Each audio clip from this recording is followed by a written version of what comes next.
anta. Rabbi shrah li sadri wa yassir li amri wahlul 'uqdatam min lisani yafqahu qawli. Raditu billahi rabba wa bil islami dina wa bi Muhammadin nabiyya wa rasula. Rabbi zidna ilma warzuqna fahma, amin ya rabbal alamin. A'udzu billahi minasy syaithanir rajim. Silakan.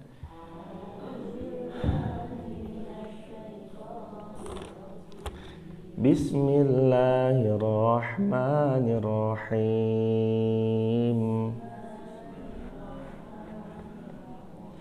Hurrimat 'alaikumul maitatu wad-damu wa lahmul khinzir.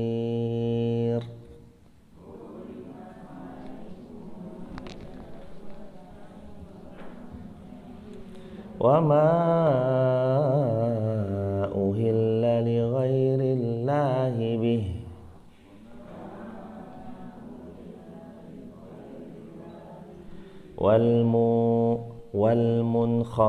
والمنخنقة والموقوذة والمتردية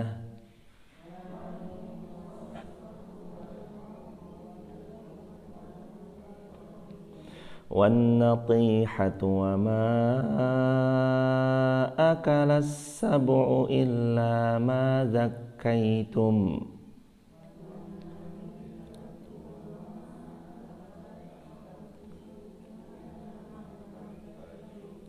وما ذبح على النصب وأن تستقسموا بالأزلام ذلكم فسق اليوم يئس الذين كفروا من دينكم فلا تخشوهم واخشون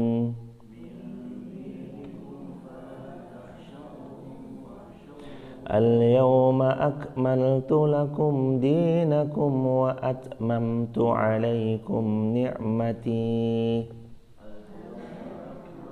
Bismillah. ورضيت لكم الإسلام دينا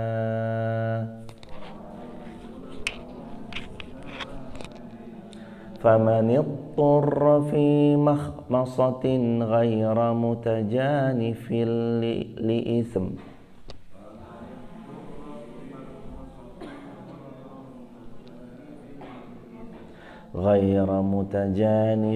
لإثم فإن الله غفور رحيم.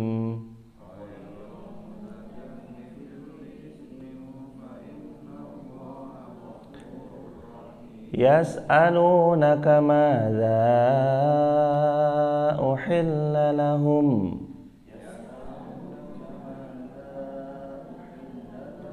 قل أحل لكم الطيبات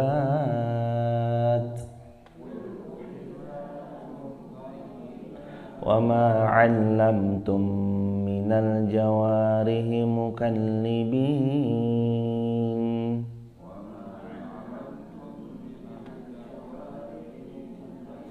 تعلمونهن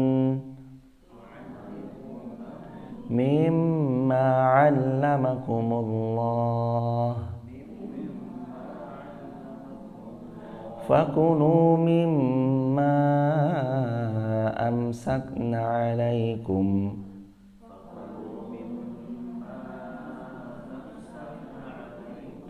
واذكروا اسم الله عليه واتقوا الله إن الله سريع الحساب. Terakhir, al-yawma uhilla lakumut thayyibat wa ta'amul ladzina utul kitaba hillul lakum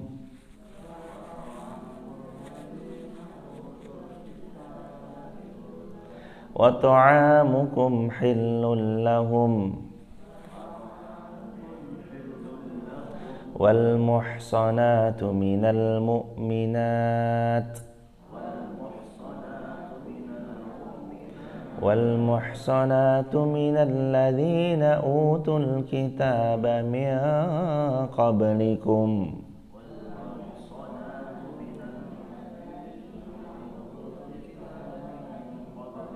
idza ataitumuhun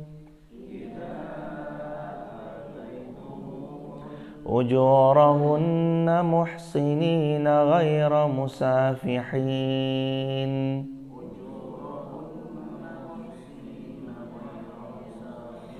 wala muttakhidhi akhdan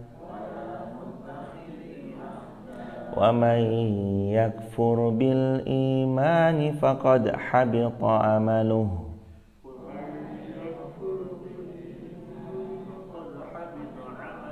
wa huwa fil akhirati minal khasirin.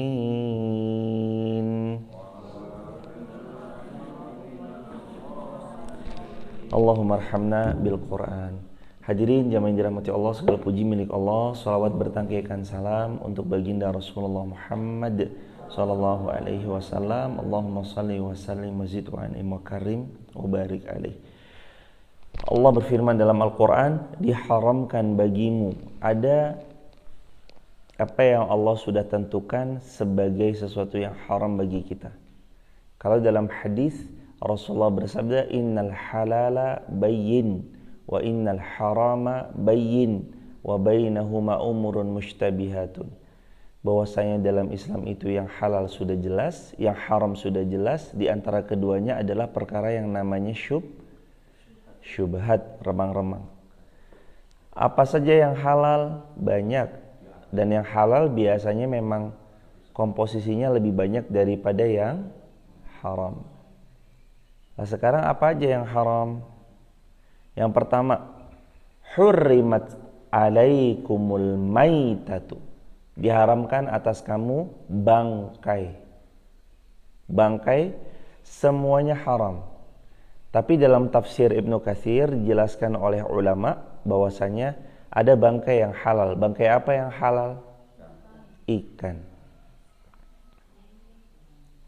Satu lagi bangkai apa yang halal? Belalang. Selain itu haram. Jadi bangkai haram secara umum. Ada pengecualian. Bangkai ikan dan belalang. Waddam, nomor 2, apa yang haram berikutnya? Darah. Darah ini haram dimakan.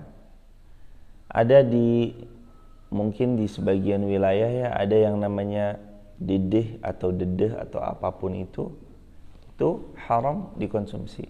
Biasanya dijual, kadang-kadang ada juga yang mengkonsumsi itu, tapi setelah kita belajar haram hukumnya dan tidak diperkenankan bagi kita mengkonsumsinya. Hurrimat alaikumul maitatu waddamu. Yang ketiga, walahmul khinzir, dan daging babi. Apakah berarti kulit babinya halal? Tetap haram. Ada daging babi haram. Kalau saya potong daging babi cuma tinggal sejempol aja, halal apa haram? Kalau terus kemudian saya potong seujung kuku kelingking saya, daging babi halal apa haram? Kalau saya press sampai tinggal, saya press daging yang seujung kuku, yang tersisa tinggal satu minyaknya, satu tetes, halal apa haram minyaknya? Tetap haram. Tetap haram. Walaupun cuma setetes minyaknya, tetap haram. Daging babi nih. Kalaupun nggak minyaknya, tapi cuma bulunya dijadiin kuas, halal apa haram? Haram. Semuanya, kulluhu haram. Jadi tentang lahmul khinzir ini bukan cuma terhadap daging babinya aja, tapi untuk keseluruhan di babinya itu sendiri haram. Dan tidaklah Allah mengharamkan sesuatu kecuali biasanya ada kebaikan dari apa yang Allah haramkan. Ternyata bukan cuma di dalam daging babi ada cacing pita aja, tapi mengandung banyak madarat dan segala bentuk macam-macam kemudaratan gara-gara daging lahmul khinzir. Yang keempat, wa ma uhilla li ghairillahi bih, dan apa saja yang disembelih bukan atas nama Allah. Hukum sembelihan yang disembelih nggak bawa nama Allah itu hukumnya haram. Saya mau nyembelih ini atas nama bapak saya, atas nama ibu saya, tapi dia nggak nyebut bismillah, haram. Syarat sah penyembelihan adalah ucapan bismillah atau bismillahi Allahu akbar atau bismillahirrahmanirrahim. Allahumma hadza minka walaka. Rasulullah kalau menyembelih pisaunya pisau yang tajam, ucapan beliau bismillah Allahumma taqabbal min Muhammad wa ali Muhammad, atau beliau mengucap Allahumma hadza minka walaka. Itu Rasulullah sallallahu alaihi wasallam. Lalu berikutnya wal munkhaniqah. Yang kelima, hewan yang mati karena tercekik. Hewan yang mati karena sebab tercekik, entah itu digantung atau dicekik atau di apapun, hukumnya haram. Yang keenam, wal mauquzatu, dan hewan yang dipukul. Hewan itu dipukul, ini berlaku bukan tentunya pada ikan ya jemaah ya, maksudnya kepada hewan ternak. Ketika mau dikonsumsi, cara mengkonsumsi atau cara mematikannya dengan cara dipukul, haram tuh jatuhnya. Hewan ternak harus disembelih. Bagian mana yang disembelihnya? Bagian lehernya. Lah kalau hewan ternak, kambing misalkan, kita mau konsumsi kambing, tapi cara menyembelihnya adalah dengan ditusuk bagian perutnya sampai mati, haram, nggak boleh. Atau dengan cara dipukul kepalanya sampai dia mati, haram, nggak boleh. Di sini disembelih. Kalau ikan nggak termasuk dalam ayat ini, karena ikan dengan cara apapun halal. Ikan mau caranya kalau lele itu kadang kepalanya tuh digituin, halal, tetap halal. Dengan cara dipukul-pukul pakai itu tahu ulekan jemaah ya? Iya, apa namanya ini ya? Utuh, mutu. Itu ulekan, batunya itu dipukul-pukulkan ke kepala ikan, halal. Terus yang ke berapa? 7. Wan natihatu wa ma akala sab'u illa ma zakkaitum. Wan natihah, dan adalah hewan yang mana ditanduk. Dia mati itu karena kena tanduk hewan yang lain. Kalau pas ada hewan kurban ditaruh di satu tempat, mereka terus saling berantem tuh, tanduk menanduk satu sama lain, sampai mati nggak sah dan nggak halal dagingnya dikonsumsi. Kecuali sebelum hewan itu mati, artinya dia masih hidup nih, tapi udah ketahuan ciri-cirinya mau mati, udah lemes banget dan segala macamnya. Ini daripada mati, sembelih aja, halal, sah. Hewan kurban banyak ya, saking banyaknya yang menitipkan kurban tuh mereka saling tanduk menanduk. Kemudian satu kena tandukan sakit, dan kita tahu nih ciri-ciri yang begini ini bentar lagi mati. Sebelum dia mati jadi bangkai, kita sembelih, halal kambing tersebut. Atau kemarin ya ada sapi kena penyakit namanya penyakit kuku, lidah, dan yang lainnya. Ketika mau wafat, ketika mau mati sapi tersebut disembelih, maka dagingnya menjadi halal untuk dikonsumsi, dan bagian-bagian yang terkena penyakit seperti lidahnya dan kukunya, maka itu dibuang, dan itu halal. Atau bagian-bagian yang memang nggak untuk dikonsumsi maka dibuang, selebihnya dagingnya yang halal untuk dikonsumsi maka halal. Lalu Allah berfirman yang ke-8, wa ma akala subu illa ma zakaitum. Allah berfirman, dan yang haram juga adalah yang diterkam binatang buas, illa ma zakaitum, kecuali yang sempat kamu sembelih di tempat. Nah, yang tadi saya bilang jemaah, ini kalau hewan bentar lagi mati kita tahu nih, tapi masih hidup, hewan kambingnya atau sapinya kena tandukan atau kena apa, itu tetap halal bagi kita. Termasuk yang kena penyakit kuku, tapi nanti kukunya dan lidahnya dibuang yang berpenyakit itu untuk tidak dikonsumsi. Illa ma zakaitum, kecuali apa yang kamu sempat dapatkan dirinya itu bisa disembelih olehmu. Termasuk yang kena binatang buas. Misalkan contoh begini hadirin, binatang buas itu bernama Raja Wali dan jamaah punya peliharaan Raja Wali, atau jamaah melihat ada seekor serigala menerkam kambing. Tapi begitu jamaah mau dekati, serigala itu kabur. Kambing ini udah sekarat nih, udah mau jelang-jelang mati, tapi dia masih hidup, disembelih, dan itu menjadi bagian daripada apa yang boleh dimakan. Nanti apa yang digigit oleh serigala itu tinggal dipotong bagian-bagian tersebut. Termasuk juga ketika Raja Wali jamaah lepas, lalu dia mencari musuhnya, diterkam nih kelinci. Ini kelinci sebelum mati jamaah sembelih dulu, maka halal. Begitu hadirin. Lalu berikutnya, dan diharamkan pula atas kalian apa yang disembelih untuk berhala. Poin yang berapa berarti?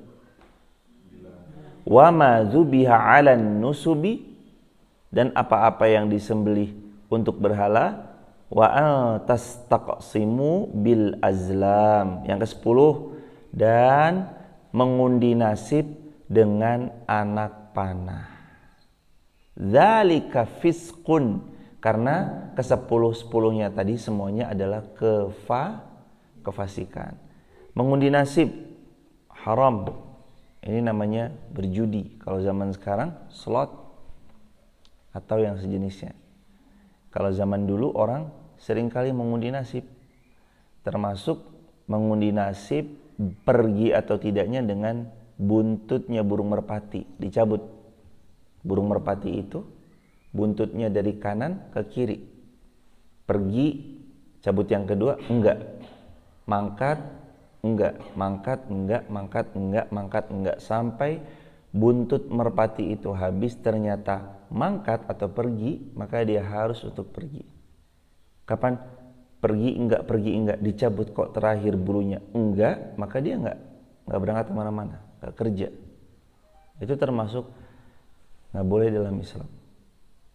Ada bahasan kemarin di Elena itu tentang dosa besar sihir. Salah satunya adalah dosa besar mempercayai yang disebut dengan ramalan-ramalan dan segala macamnya. Itu dalam Islam nggak diperkenankan kita mempercayai hal-hal tersebut. Yang percaya dalam Islam diperbolehkan itu cuma sama 6. Percaya kepada Allah, percaya kepada malaikat, percaya kepada kitab, percaya kepada Rasul, percaya kepada hari kiamat, percaya kepada qada dan qadar. Selain itu nggak boleh percaya. Percaya kepada orang yang tidak pintar, percaya kepada orang yang tidak normal. Yang ini nggak diperkenankan. Berikutnya, sebab itu janganlah kamu pada hari ini orang-orang kafir telah putus asa untuk mengalahkan agamamu. Pada hari ini kapan? Saat dimana orang-orang beriman itu menaruh imannya sepenuhnya kepada Allah dan mereka tidak berbuat fasik.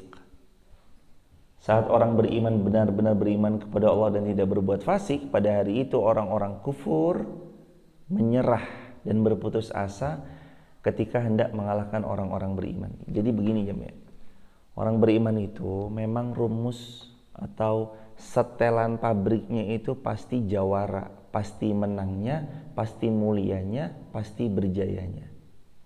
Udah pasti itu jemaah. Jadi orang beriman itu pasti jayanya, pasti mulianya, pasti menangnya. Gak mungkin bisa dikalahkan, kecuali yang membuat orang beriman kalah itu sebenarnya ya karena kefasikannya mereka, atau ketika imannya mereka sedang lepas dari dirinya. Sampai-sampai dalam hadis Muslim Rasul pernah bersabda, riwayat Bukhari pun juga demikian, tidaklah seorang pezina ketika la yazni az-zani hina yazni wa huwa mu'min, kata Nabi, au kama qala Nabi sallallahu alaihi wasallam. Tidaklah seorang pezina ketika dia berzina, dalam proses berzinanya itu dia dalam keadaan beriman, atau dia disebut masih orang beriman, itu enggak, kecuali imannya tercabut. La yasriq sariq hina yasriq wa huwa mu'min. Sabda Nabi juga, tidaklah seorang pencuri ketika dia sedang mencuri, dia sedang dalam kondisi beriman, itu enggak, kecuali imannya tercabut dari dirinya. Jadi yang membuat kalah itu sebenarnya tercabutnya iman dalam diri seorang hamba. Kalah pasti. Bismillahirrahmanirrahim. Tercabutnya iman dalam diri seorang hamba, kalah. Tidaklah seorang pezina ketika dia berzina kecuali tercabut imannya. Tidaklah seorang pencuri ketika pencuri kecuali tercabut imannya. Dan kalau tercabutnya iman, masuk dalam dzalika fiskun. Ini ayatnya yang tadi jamaah baca. Itu kefasikan. Kefasikan itu ya kita menganggap halal 10 yang Allah haramkan tadi. Bangkai, darah, sembelihan untuk selain Allah, lahmul khinzir, daging babi dan segala macamnya dianggap halal padahal haram. Dan berbuat kefasikan itu kan melemahkan iman. Sehingga pertanyaan besarnya, kenapa kaum muslimin gampang dikalahkan? Karena mereka berbuat kefasikan. Sehingga terlepaslah iman yang membuat mereka akhirnya dikalahkan. Padahal coba jemaah baca lagi di ayatnya. Al-yauma ya'isal ladzina kafaru. Pada hari di mana ya'isa, putus asalah, alladzina, mereka orang-orang yang kafaru, kufurlah mereka, min dinikum fala takhshawhum wakhshawun. Ada hari di mana orang-orang kufur, mereka berputus asa untuk mengalahkan agama kalian. Sebab itu janganlah kamu takut kepada mereka, tetapi takutlah kepada Allah. Syarat mengalahkan orang-orang kufur, iman kepada Allah, jangan berbuat fasik, hanya takut kepada Allah, jangan takut pada mereka. Ingat Allah berfirman dalam Al-Baqarah, kam ya fi'atin qalilatin ghalabat mi'atan katsiratan bi'idznillah. Berapa banyak pasukan-pasukan jumlahnya kecil, sedikit, mampu mengalahkan pasukan-pasukan dalam jumlah yang sangat banyak, lagi besar. Jumlah kaum muslimin waktu perang Badar 313 lawan 1000. Menang kalah? Menang. 313 lawan 1000. Padahal 3 kali lipat ya tuh lawannya. Tapi menang. Waktu perang Uhud 700 lawan 3000. Memang hasil akhirnya kalah, tapi sebenarnya bukan kalah, lebih tepatnya imbang satu sama. Karena pada menit-menit awalnya perang Uhud itu dimenangkan kaum muslimin. Begitu Nabi bersabda, kalian di Jabal Rumat jangan turun, wahai para pemanah. Pemanah itu dulu sniper, dari jauh di sniper atau dipanah. Tapi karena melihat ghanimah yang sangat banyak, mereka turun, melanggar perintahnya Rasulullah, sehingga dimanuver sama Khalid bin Walid. Waktu itu Khalid bin Walid masih kufur, belum masuk ke dalam agama Islam. Ketika dimanuver, terjadilah satu sama. Jadi kita udah menang 1-0, di perang Uhud jadi 1 sama. Tapi kan 700 lawan 3000 tetap nggak imbang. Tetap aja kaum muslimin 700, orang-orang kufar musyrikin 3000, nggak imbang. Berarti berapa kali lipatnya? 4. lebih. Tapi kan kaum muslimin nggak pernah mempersoalkan jumlah, nggak pernah mempersoalkan armada, nggak pernah mempersoalkan persenjataan. Mulia mah mulia aja. Tapi ada syaratnya. Kalau mau mendapatkan meraih kemenangan dan membuat orang-orang yang kufur itu berputus asa terhadap kalian, untuk mereka benar-benar putus asa nggak bisa ngalahin kalian, ada syaratnya. Syarat yang pertama, hendaknya kalian beriman kepada Allah dengan sebenar-benarnya iman, dijaga tauhidnya. Yang kedua, jangan berbuat fasik. Yang ketiga, hanya takut kalian kepada Allah. Yang berikutnya, jangan takut kepada mereka. Karena gini ya jemaah, orang beriman itu kan punya rumus ish kariman au mut syahidan. Kalau mereka hidup-hidupnya mulia, kalau mereka mati-matinya mati syahid. Jadi orang beriman itu rumus ini mereka pakai, mereka genggam erat-erat. Itu yang membuat mereka nggak takut masuk ke medan jihad, karena mereka tahu hidupnya mereka hidup kemuliaan, hidup yang penuh kemuliaan, wafatnya mereka mati dalam keadaan mati syahid. Jadi orang beriman tuh nggak ragu, nggak takut. Ada sebuah cuplikan tayangan ketika seorang laki-laki itu menangis, dikuatkan sama salah seorang dokter atau salah seorang tokoh di sana. Kenapa nangis? Semangat. Laki-laki nggak boleh nangis. Kita ini lagi hidup mulia. Kalaupun kita mati, nanti matinya mati syahid. Dan syahid itu, coba jemaah buka hadis Muslim. Apa kata Rasulullah? Orang mati syahid langsung masuk surga tanpa ada mizan atau timbangan. Nggak lewat jalur mizan. Nanti kalau kita wafat jalur reguler, waduh, wafat jalur reguler itu maksudnya wafat normal gitu jemaah. Ada mizan itu timbangan, ditimbang nanti. Ada hisab tuh nanti juga diperhitungkan. Amalnya sama dosanya banyakan mana, beratan mana. Tapi kalau mati syahid jalur VVIP, langsung masuk surganya Allah. Terus kalau orang yang mati syahid, Allah berikan privilege.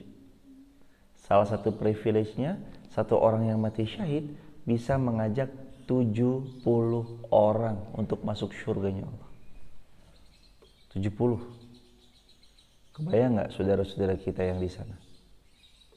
Jadi kalau orang yang wafat syahid itu 70, siapa aja dia bebas milih. Ya Allah, ayahku, ibuku, adikku, keponakanku, sepupu saya ya Allah, teman saya ya Allah, ini semuanya masuk surga. Lah kalau yang mati syahid ada 3.000 orang. 3.000 kali 70 berapa? 21.000 orang bisa beliau ajak. Allahu Akbar. Makanya istimewa jemaah. Ya kan? 3.000 mati syahid kali 70, 21.000 orang yang bisa mereka ajak. Ini privilege untuk yang wafat dalam keadaan syahid. Maka takutlah kalian kepada aku dan jangan takut kalian kepada mereka.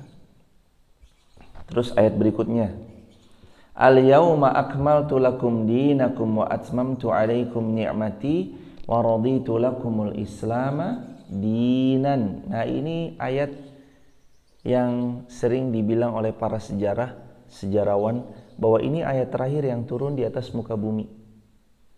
Al-yawma akmaltu lakum dinakum. Pada hari ini telah aku sempurnakan agamamu untukmu. Artinya Islam telah sempurna untukmu. Wa atmamtu alaikum ni'mati. Maka telah aku cukupkan dan aku sempurnakan juga nikmatku atas kalian. Wa raditu lakumul islam dinan. Dan aku telah ridhoi Islam sebagai agama kalian. Jadi Islam sudah sempurna atau belum? Ada perlu tambahan atau enggak? Hah? Perlu tambahan enggak? Enggak perlu. Udah sempurna. Enggak perlu ada tambahan. Ada seorang laki-laki nanya gini ke Rasulullah jemaah. Ya Rasulullah, kalau saya menjalankan yang wajib-wajib saja dan saya nggak jalanin yang sunnah-sunnahnya. Walam azid dzalika minhu bi syai', kata laki-laki ini, dan saya nggak akan nambah-nambahin. Pokoknya engkau bilang halal yaitu, engkau bilang haram yaitu, engkau wajibkan ya saya tunaikan, tapi saya nggak menghidupkan yang sunnah. Pokoknya halal ya nikmati, haram ya jauhi, yang wajib tunaikan. Walam azid minhu dzalika bi syai', dan saya nggak akan nambah-nambahi bi syai' sedikit pun. Pokoknya begitu aja amalan saya.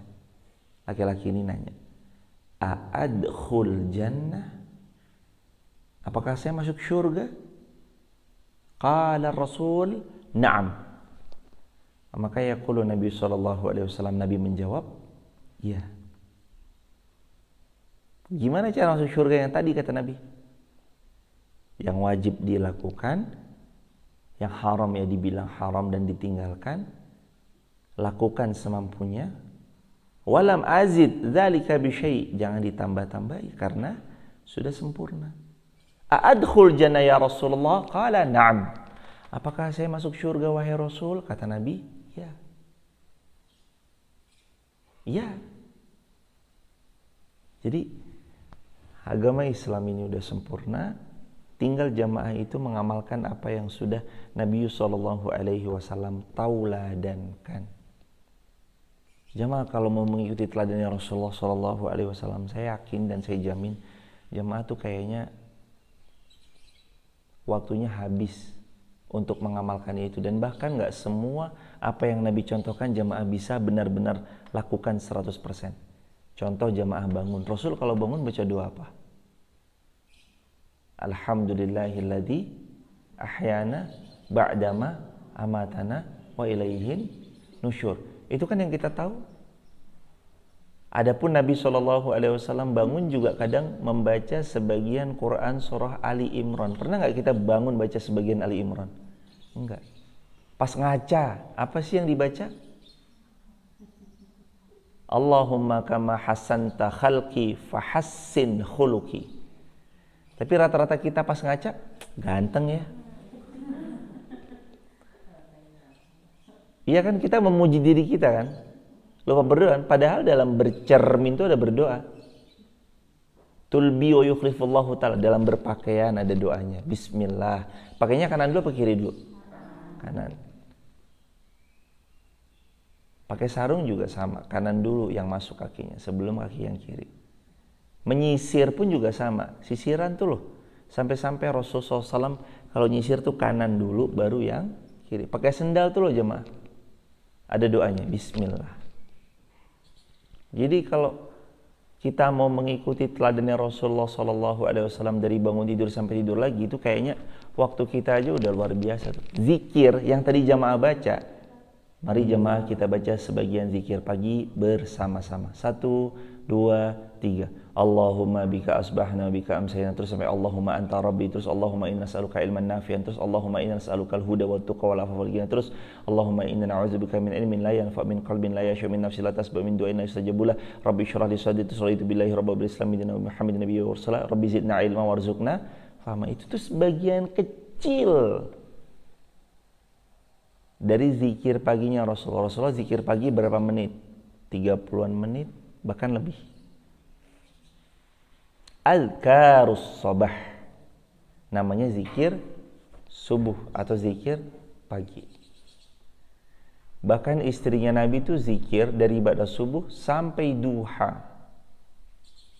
Sampai-sampai Nabi menemui istri Nabi ada namanya Juwairiyah. Jadi bunda kita tuh Ibu Juwairiyah ini, ibunda kita Ummul Mukminin, ibunya seluruh orang beriman.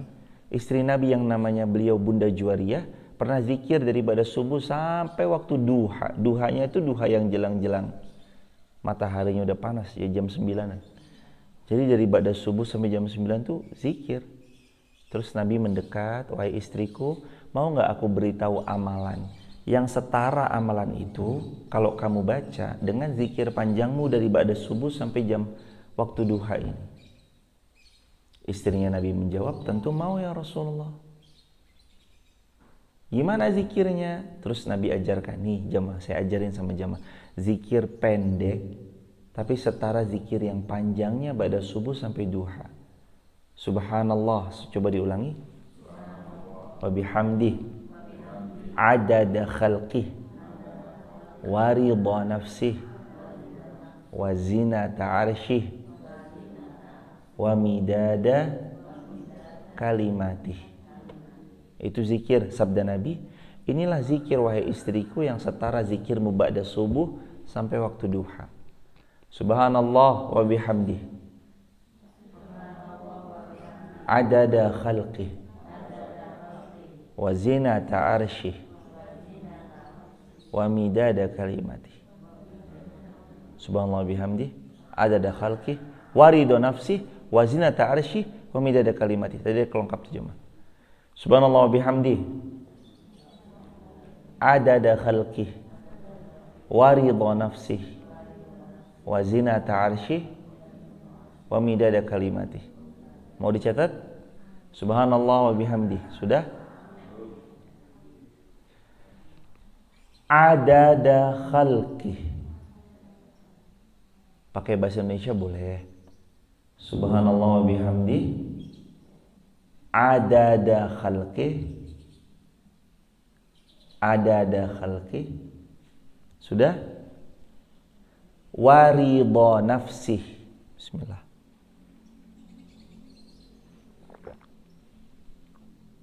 Alhamdulillah. Wa ridha nafsih. Wa ridha nafsih wa zinata arsyih wa zinata arsyih. Terakhir wa midada kalimatih wa zinata arsyih wa midada kalimatih wa zinata arsyih wa midada kalimatih. Subhanallah, coba diulangin bareng-bareng yuk. 1, 2, 3. Subhanallah wa bihamdi adada khalqi wa ridha nafsih wa zinata arsyih wa midada kalimati. Artinya, Subhanallah wa bihamdi, Maha suci Engkau ya Allah dan kami memujimu. Adada khalqi. Ini yang membuat zikirnya jamaah yang tadi Nabi sebut tuh zikir yang setara dari ba'da subuh sampai duha. Wa subhanallah bihamdi adada khalqi. Apa arti adada khalqi? Sebanyak bilangan ciptaanmu ya Allah. Berapa banyak ciptaan Allah? Manusia berapa miliar? 7,7. Makhluk yang lain? Ikan teri? Spesiesnya semut? Nyamuk? Berapa miliar tuh jamaah? Makanya, ya Allah, pujianku ini kepadamu sebanyak adada bilangan khalqih, ciptaan-ciptaanmu yang engkau telah ciptakan. Masya Allah jemaah.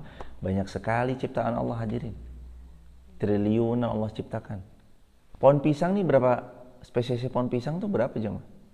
Berapa juta, berapa miliar pohon pisang di dunia ini. Terus yang berikutnya, wa adada khalqih wa zinata arsyih.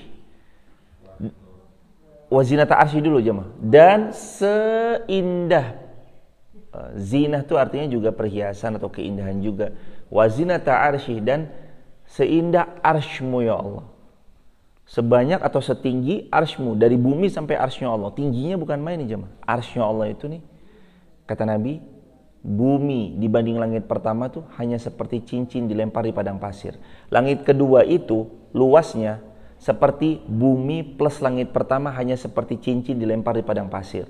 Langit ketiga itu berarti luasnya langit ketiga itu. Langit 2 plus 1 plus bumi hanya seperti cincin dilempar di padang pasir. Sampai langit ke-7 luasnya adalah langit ke-6, 5, 4, 3, 2, 1 plus bumi seperti cincin dilempar di padang pasir.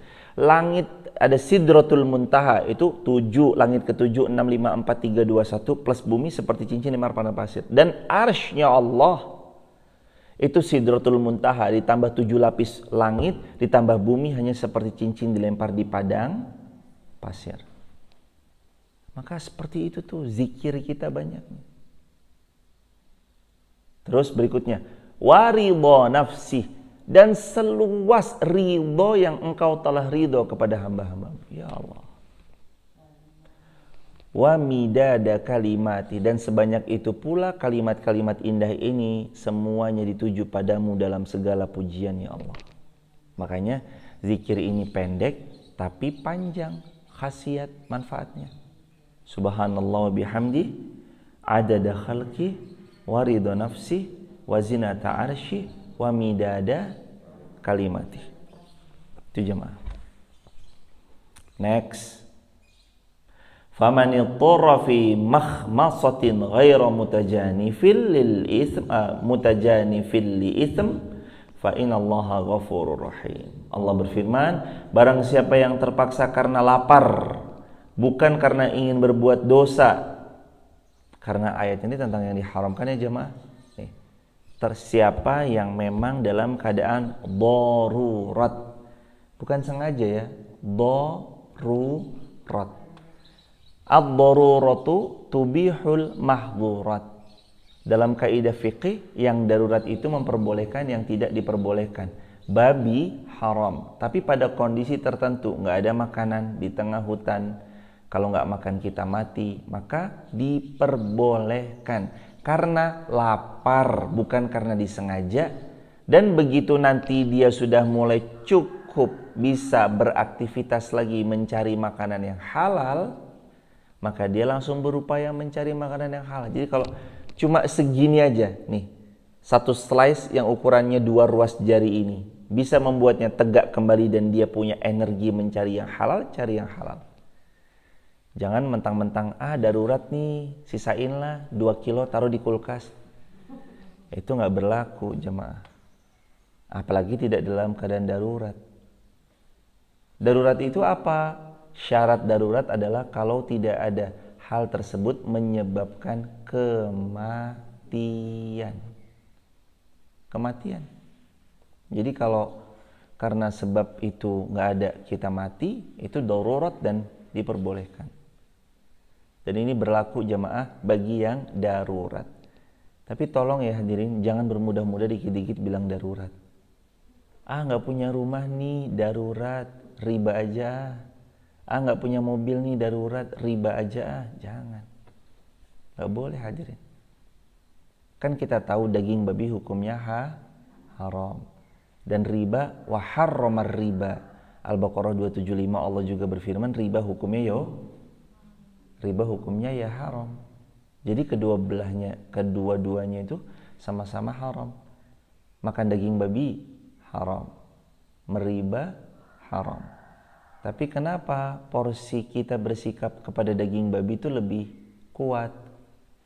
Bu, makan babi ini, astagfirullahaladzim. Masa saya makan daging babi? Enggak lah. Bu, saya bayar 100.000 makan daging babi? Enggak lah. Saya bayar 1 juta? Tetap enggak lah. Saya bayar 100 juta? Sebentar saya istikharah dulu ya. Guys. Makan daging babi ini haram nih jemaah. Orang tuh kadang sama daging babi tuh ya, enggak, saya nggak mau ya, haram gitu. Tapi kalau sama riba tuh kayak, apa-apalah, sedikit, nggak apa-apalah, icip-icip, nggak apa-apalah.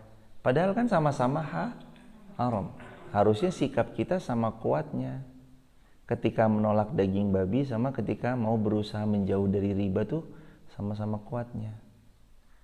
Insya Allah kami mendoakan mudah-mudahan siapapun yang hari ini masih ada tanggung jawab atau kaitannya tentang perihal jerat-jerat ribanya, semoga bisa segera terlepas dari jerat-jerat ribanya, dan semoga Allah lunasi hutang-hutangnya.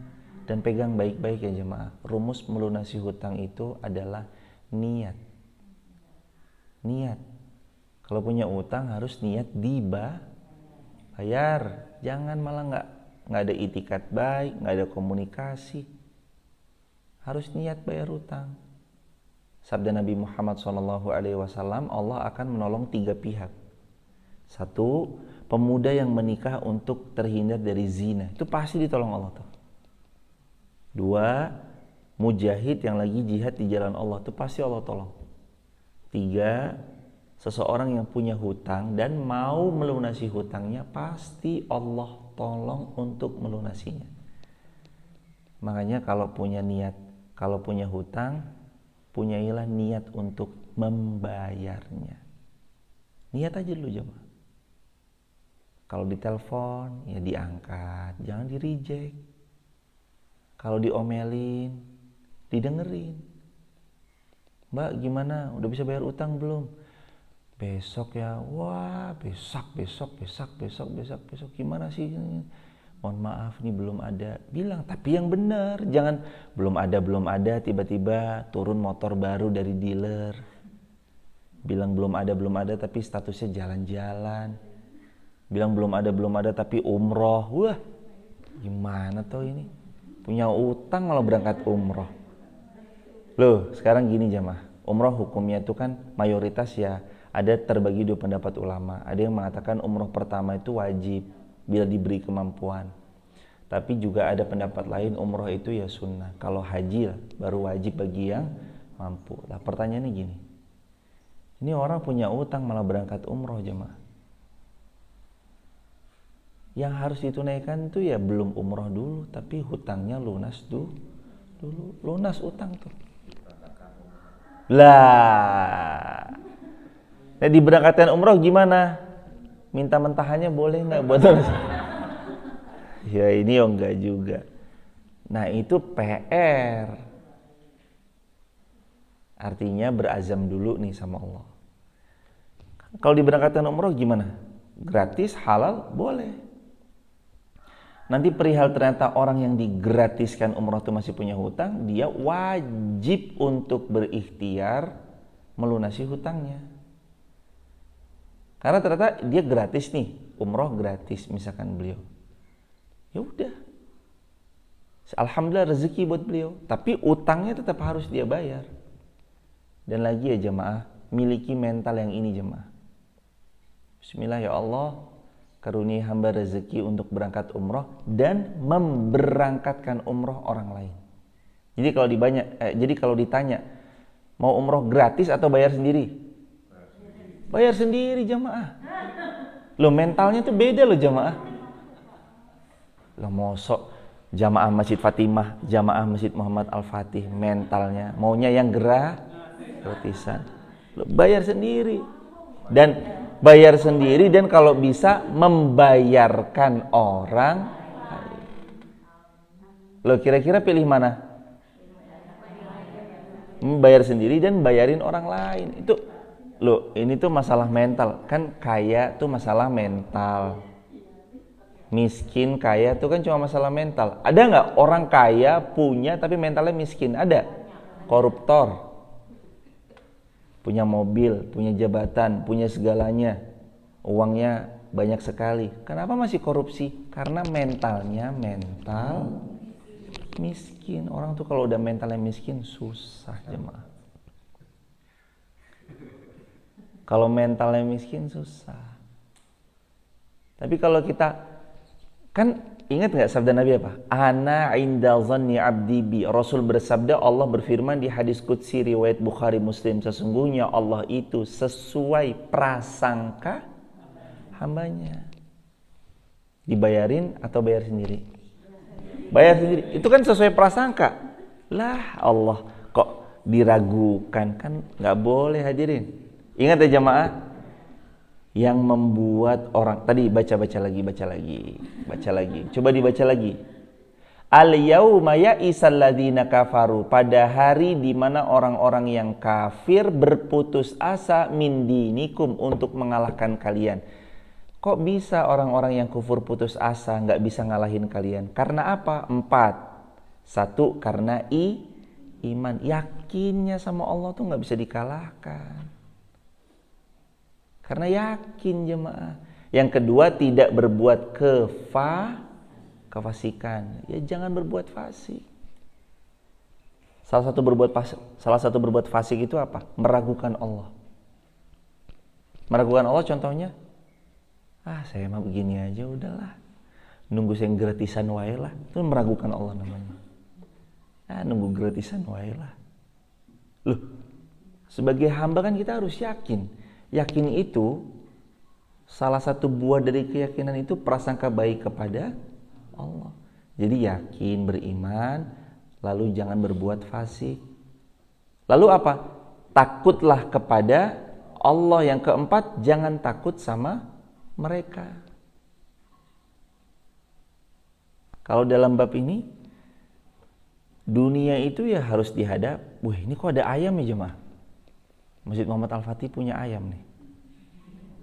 Baru sekali ini saya ngeliat ayam nih bener nih. Wah, ayam hidup ya jemaah. Itu ayam siapa hadirin itu? Oh.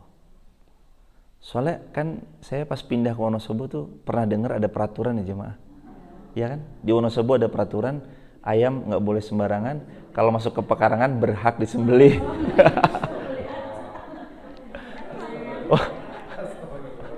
Apa gimana gak? Waktu itu saya di Garung nggak pernah ngeliat ayam sembarangan, itu nggak pernah. Di Garung selama dari 2017 pindah ke Garung sampai 2023 sebulan yang lalu kan masih tinggal di Garung tuh, nggak pernah ngeliat ayam sembarangan kayak gini.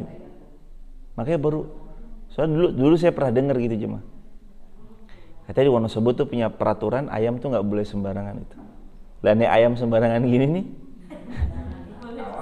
waduh, ya enggak ya jemaah. Tetap kita alhamdulillah ntar tinggal bilang aja sama yang punya. Kalau mau dibeli ya dibeli, tenang jemaah.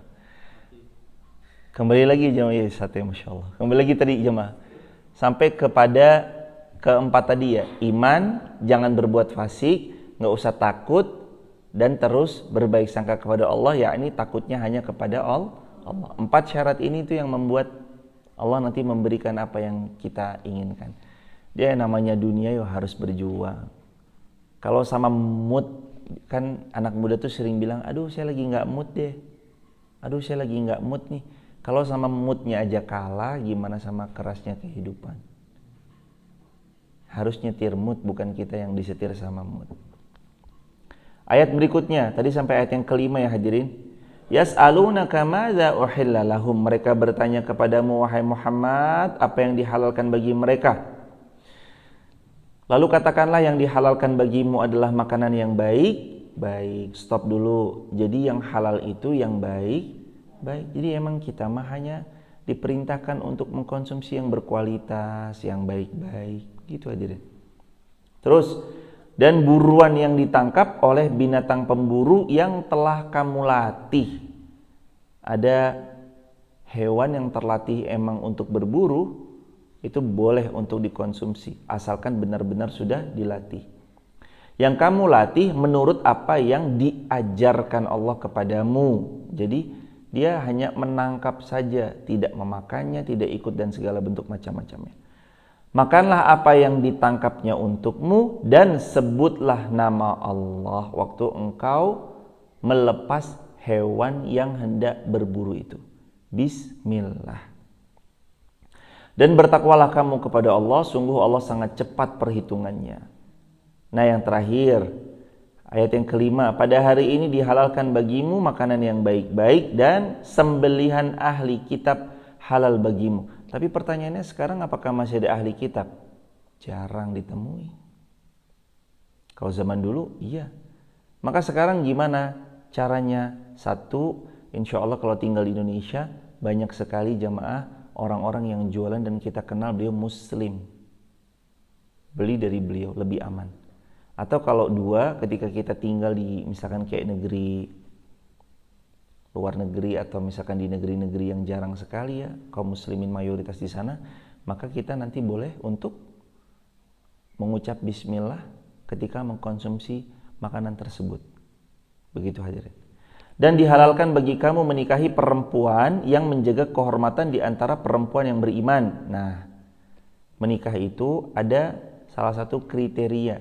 Laki-laki kalau bisa mencari seperti yang ayat ini Allah berfirman dalam Al-Quran, surah Al-Ma'idah ayat yang kelima, nikahlah dengan perempuan yang menjaga kehormatan di antara perempuan-perempuan yang beriman. Yang pertama, cari perempuan itu yang beriman. Yang kedua, cari perempuan itu yang menjaga kehormatan. Apabila kamu membayar mas kawin mereka untuk menikahinya, Jadi ini yang ketiga adalah kamu memberikan mas kawin. Jadi yang pertama mencari perempuan beriman, yang kedua mencari perempuan yang menjaga kehormatan, yang ketiga memberikan mas kawin itu mahar. Jadi syarat sahnya nikah itu diantaranya adalah calon laki-laki, calon perempuan, ada ijab, ada qabul, ada wali, ada saksi, ada mahar. 7 mas kawin ini harus ada. Walau khatama min hadid, sabda Rasulullah, walaupun mas kawin itu hanya cincin dari besi. Walaupun cincin dari besi. Mas Ilham, Mas Herman, ayo. Walaupun cincin dari besi loh. Cincin dari besi. Dan diharamkan laki-laki memakai cincin terbuat dari emas, baik emas putih maupun emas kuning, apalagi emas kuning, emas putih aja nggak boleh, haram.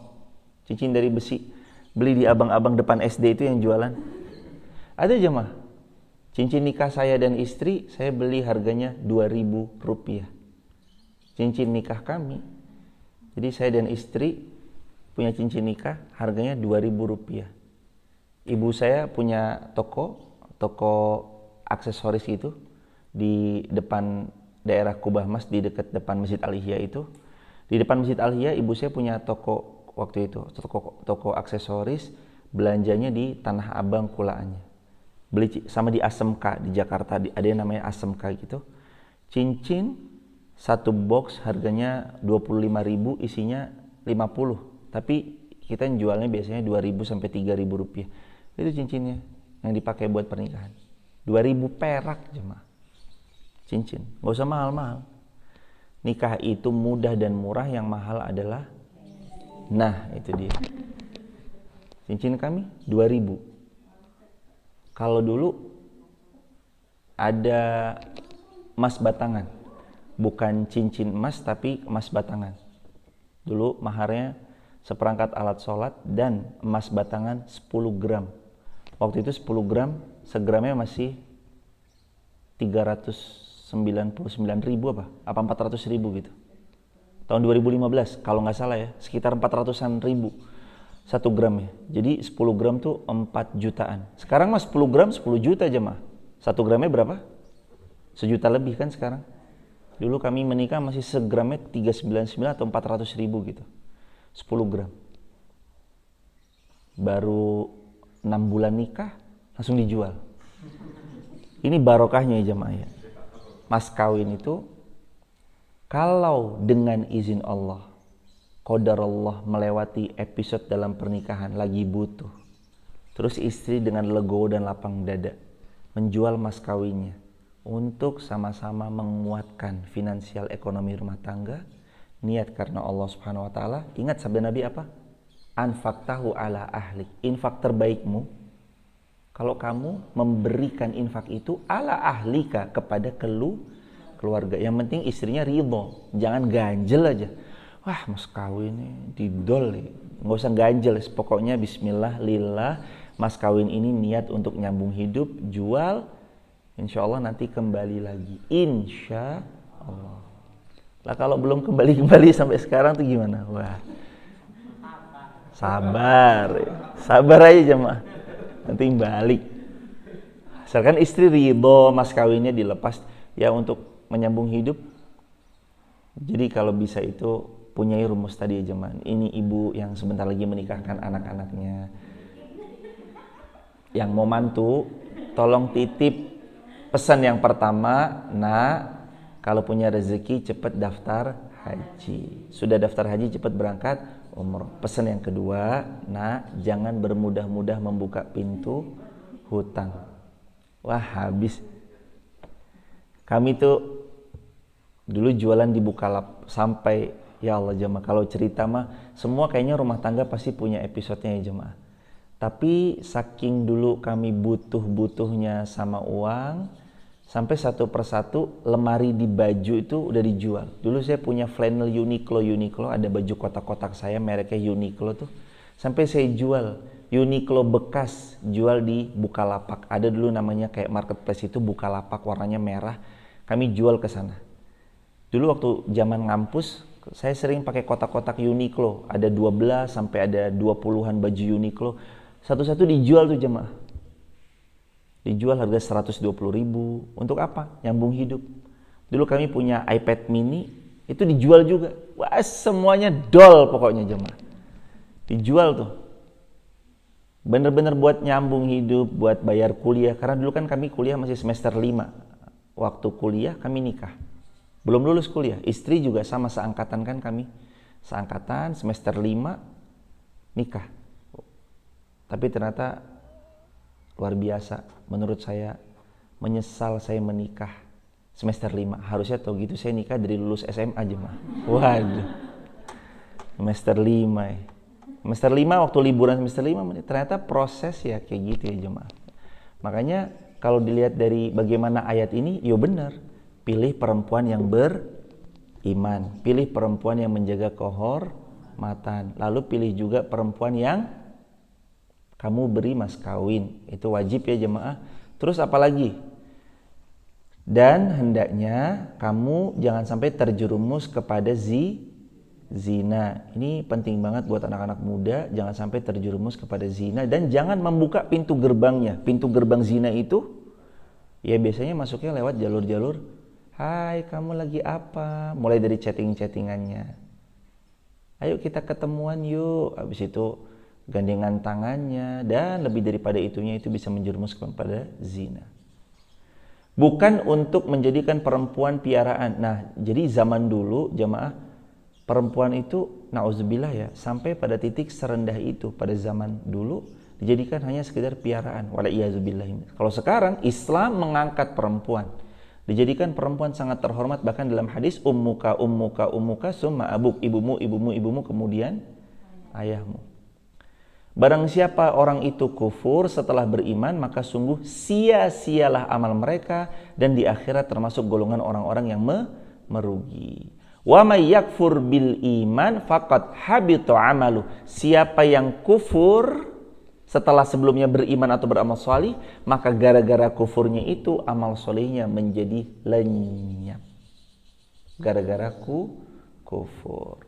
Wa huwa fil akhirah, nanti dia di akhirat minal khasirin, termasuk orang-orang yang rugi gara-gara tidak beriman. Nauzubillahi min dzalik. Subhanakallahumma bihamdik, asyhadu an la ilaha illa anta, astaghfiruka wa atubu ilaih. Doain ya jemaah biar sehat semuanya. Jemaah sehat, kita sehat, semuanya sehat. InsyaAllah mudah-mudahan diridhoi Allah.